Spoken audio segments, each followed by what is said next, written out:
ఇంట్లో ఉన్న బంగారాన్ని విడిపించి ఆ రోజు ఆన్లైన్ రేటుకే మేము కొంటాం. Sharma gold company. నమస్కారం, వెల్కమ్ టు సుమన్ టీవీ. నేను గీతాంజలి. ప్రస్తుతం మనతో పాటు ప్రముఖ ఆధ్యాత్మికవేత్త, ఋగ్వేద అధ్యాపకులు, హిందూ ధర్మక్షేత్రం వ్యవస్థాపకులు సంతోష్ కుమార్ ఘనపాటి గారు ఉన్నారు. వారితో మాట్లాడదాం. గురుగారు నమస్కారం అండి. మంగళం మహాత్మ, నమస్కారం. మాంసాహారులు, శాఖాహారులు ఇలా చూస్తూ ఉంటాం. ఇప్పుడు కొంత వీగన్స్ అని ఇంకొక సెక్షన్ మనం చూస్తున్నాం. ఇందులో భాగంగా మాంసాహారులు తినే వాటిలో ప్రత్యేకించి గుడ్డు విషయంలో ఒక చిన్న డిబేటబుల్ క్వశ్చన్ అండి. కొన్ని రోజుల క్రితమో కొన్ని ఏళ్ల క్రితం కొంచెం చెప్పారు, అసలు గుడ్డు అనేది మాంసాహారం కాదు, అది శాఖాహారం కిందకే వస్తుంది, తీసుకోవచ్చు అని చెప్తూ ఉంటారు. అగైన్ నాన్ వెజ్ కాదు అన్నట్లుగా. సో ఇందులో కొన్ని సందేహాలు ఉన్నాయి, వీటికి సంబంధించి నివృత్తి చేస్తారని కోరుకుంటున్నాను. అదేనండి, మొట్టమొదట ఈ చర్చ ఎందుకు బయలుదేరిందంటేనండి, గాంధీ గారు చెప్పారట మొట్టమొదట గుడ్డు శాఖాహారమే అందరూ తినవచ్చు అని. ఆయన చెప్పిన కారణం మనం చూస్తే కనుక గుడ్డులో అనేక పోషకాలు ఉంటాయి, మన వాళ్ళు అది మాంసాహారం అని చెప్పి ముట్టుకోవటం లేదు, అందువల్ల మన వాళ్ళల్లో పోషకాల లోపం వస్తుంది, కావున అది శాఖాహారం అందరూ తినండి అని చెప్పడం ద్వారా పోషకాలు అందరికీ ఉండాలి అనే గొప్ప ఆలోచనతో ఆయన చెప్పారు. అయితే మనం ఇక్కడ విషయం ఏమిటి అని చూస్తే, ఆయన గుడ్డులో జీవం ఉండదు కదా అని చెప్పారని, అలాగే బాయిలర్ గుడ్లు ఏవైతే ఉన్నాయో మనం ఇప్పుడు ఫ్యాక్టరీల్లో కోళ్ల ఫారంలలో తయారు చేసేటటువంటి గుడ్లు, ఆ గుడ్డును తినకపోతే ఆ గుడ్డు నుండి జీవం రాదుట బయటికి. కోడి కన్న గుడ్డు అనుకోండి, కోడి పెట్టినటువంటి గుడ్డు అయితే ఆ గుడ్డు నుండి బిడ్డ బయటకు వస్తుంది, అది తినేస్తే రాబోయే బిడ్డను మనం చంపినట్టు. కానీ బాయిలర్ అనే అంటారు, బాయిలర్లలో తయారు చేసేటటువంటి గుడ్లు ఏవైతే ఉంటాయో అది తినకపోతే పాడైపోతుంది తప్ప దాని నుండి జీవం రావడం అనేది ఉండదు, కావున అది శాకాహారము అనేది లాజిక్ వాళ్ళు చెబుతూ ఉన్నది. మనమేమి కాదనలేం, వాళ్ళ లాజిక్ బాగానే ఉంది. కానీ ఏది ఏమైనప్పటికీ కూడానండి, మీకు ఇంకో మాట చెప్తాను, కొన్ని తినకూడనటువంటి పదార్థాలను కొన్ని ఉంటాయి. ఇక్కడ శాకాహారమా మాంసాహారమా?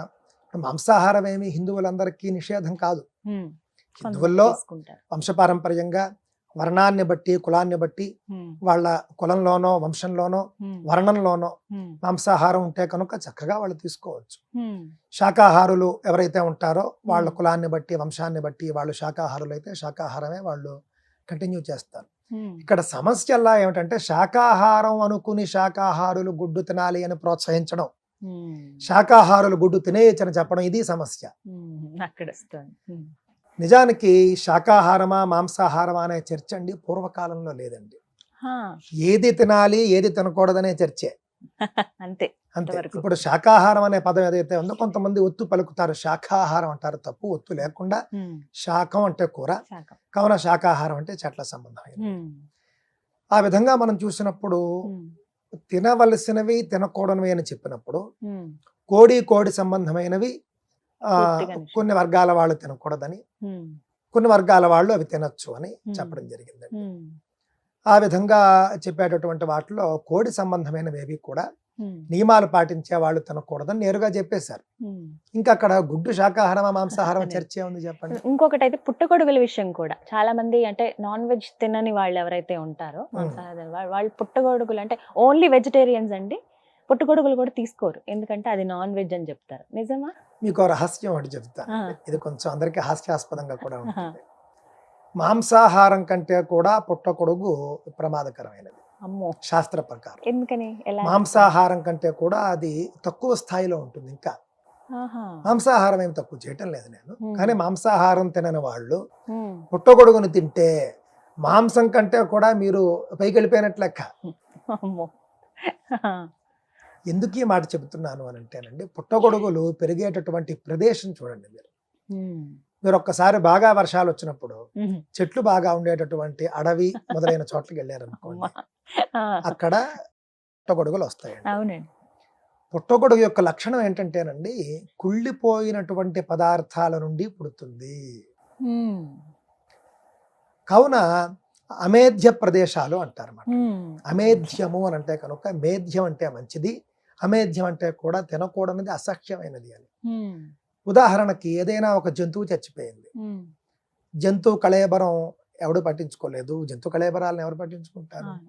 చెట్ల కింద ఎక్కడో అది అలా ఉండిపోయి అలా కుళ్ళిపోతూ వర్షం పడ్డప్పుడు అక్కడి నుండి పుట్టగొడుగు ఉద్భవిస్తుంది. అమ్మో.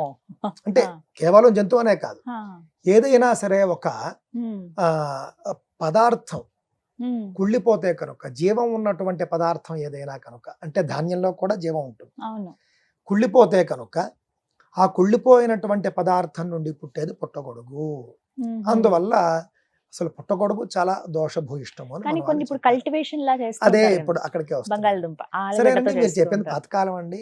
ఆధునిక కాలంలో పుట్టగొడుగులు ఫార్మింగ్ చేస్తున్నారు, చాలా చక్కగా వేసి మష్రూమ్ కల్టివేషన్ తయారు చేస్తున్నారు అని మీరు అనొచ్చు. అక్కడ కూడా ఫార్ములా ఇదే, కాకపోతే ఈ మొక్కజొన్నలు, జొన్న గింజలు మొదలైనటువంటి ఉంటాయి చూసారా, అవన్నీ అక్కడ వేస్తారు.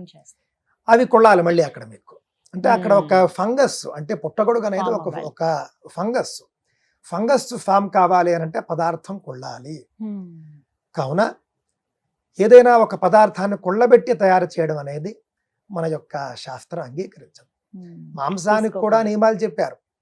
ఫలానా మాంసాహారులు ఫలానా మాంసం తినవచ్చు, మాంసాహారులు ఫలానా మాంసం తినకూడదు, ఇవన్నీ చెప్పారు. అక్కడ కూడా పుట్టగొడుగులు వద్దని చెప్పారు. ఎందుకు అనంటే దాని యొక్క పుట్టుక అలాంటిది అనేటటువంటి ఉద్దేశమే తప్ప ఇంకేం కాదు. గుడ్డైనా పుట్టగొడుగు అయినా శాకాహారమా మాంసాహారమా అనే చర్చ కాకుండా ఈ విధమైనటువంటి చర్చ, ఏది తినచ్చు ఏది తినకూడదు అని చెప్పినప్పుడు పుట్టగొడుగు మరియు కోడిగుడ్డు, కోడి సంబంధమైనది ఏదైనా సరే దాంట్లోంచి జీవం వస్తుందా రాదా ఎంత కూడా అనవసరం. ఎందుకు అనంటే బాయిలర్ లో కూడా గుడ్డు తయారు చేయాలి అని అంటే కోళ్ల నుండి కొంత వీళ్ళు పదార్థాన్ని తీయాలి, అయిపోయింది అక్కడే. ఇంకా మరి కాదని ఎలా అంటారు? గ్రామ కుక్కుటం అంటారు అనుకుంటారు. దాని నుండి వచ్చేది ఏది కూడా శాకాహారులకి, అంటే నియమాలు పాటించి పూజలు చేసుకునే వాళ్ళకి పనికి రాదు అని చెప్తున్నారు. వీగన్స్ అని అంటున్నారు కదండి, అంటే జంతువులకు సంబంధించినవి ఏవి కూడా తీసుకోరు, కేవలం వీటి మాత్రమే తీసుకుంటారు. అయితే ఇవి అసలు మనకి శాస్త్రంలో ఉందా అండి? వీటి ఏం లేదు, అదొక వెర్రి, అదొక వెర్రి. వాళ్ళు వేరు, పాశ్చాత్య దేశాల్లో ఉన్నటువంటి వెజిటేరియన్స్ వేరు, మనం వేరు. మనకి చాలా గొప్ప గొప్ప అర్థాలు ఉన్నాయి. పాశ్చాత్య దేశాల్లో అట మా మిత్రుడు ఒక ఆయన చెప్పారు, ఏదో ఒక దేశం వెళ్ళినప్పుడు ఏదో అక్కడ మరి ఆహారానికి ఎక్కడో ఆయన రెస్టారెంట్కి వెళ్ళాట. ఏ ఫుడ్ కావాలి అంటే వెజిటేరియన్ ఫుడ్ అని వెంటనే ఇచ్చేట. ఇదేమిటి ఇంత ఫాస్ట్గా తెచ్చారంటే, ఏం లేదు, క్యారెట్ ముక్కలు, క్యాబేజ్ ముక్కలు, కొత్తిమీర ముక్కలు ఇచ్చేసి ఇదే, ఇంకేం లేదు అన్నట్టు. ఆ విధంగా వాళ్ళు వెజిటేరియన్ అని అంటే కనుక కేవలం కూరలు అని అంటారు. మన దగ్గరికి వచ్చేసరికి వెజిటేరియనా నాన్ వెజిటేరియనా అనేది కాదు, తప్పకుండా ఏది తినాలి ఏది తినకూడదు అనే నియమం చేశారు, అవి మనం అనుసరిస్తూ ఉన్నాం. కొంతమంది కుటుంబాల్లో, బ్రాహ్మణ కుటుంబాల్లో, అలాగే వైశ్యుల్లోనూ రాజుల్లోనూ, అలాగే ఇతర శూద్రుల్లోనూ కూడా శాకాహార కుటుంబాలు ఉన్నాయి.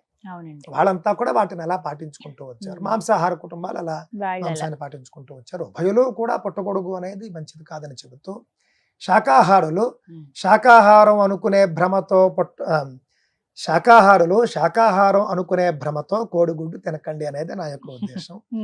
అదే విధంగా పుట్టగొడుగు శాకాహారం అనుకోవడము, మాంసాహారం అనో లేకపోతే ఇంకొకటనో తినడము, అసలు దాని యొక్క పుట్టుకు తెలుసుకోండి అయ్యా అని మాత్రమే నా యొక్క ఉద్దేశం అండి. కుళ్ళబెట్టిన పదార్థాలు తినకూడదు అనే నియమం నుండి పుట్టగొడుగు తినకూడదు అనే నియమం వచ్చింది.